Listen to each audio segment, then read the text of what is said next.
વિજયનગરના હરણાવ જળાશય યોજનામાંથી ખેડબ્રહ્મા તાલુકાના ગોતા તથા અન્ય 6 ગામની સિંચાઈ યોજના માટે રૂપિયા 4.60 કરોડની બ્રાન્ચ કેનાલ માટે રાજ્યસભા સાંસદ રમીલાબેન બારાના હસ્તે પટેરા તળાવ પર ખાતમુહૂર્ત કરવામાં આવ્યું।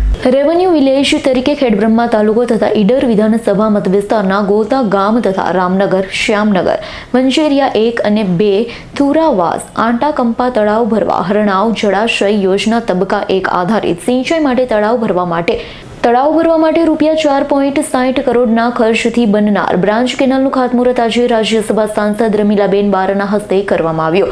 બ્રાન્ચ કેનાલ આવનારા ચોમાસા પહેલા બની જશે તેવી હિતેન્દ્રસિંહ ચૌહાણે ખાતરી આપી હતી।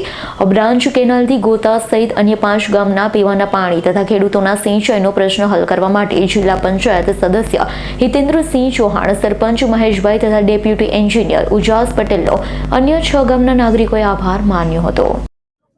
ખેડૂતોની જીવાદોરી સમાન હરણાવ તબક્કા 1નું વિસ્તરણ, મરામત અને આધુનિકરણ કરવા માટે પટેરા તળાવ આધારિત 7 તળાવો ભરવાના અને સરકારની યોજનાનું આજે ખાતમુહૂર્ત કરવામાં આવ્યું।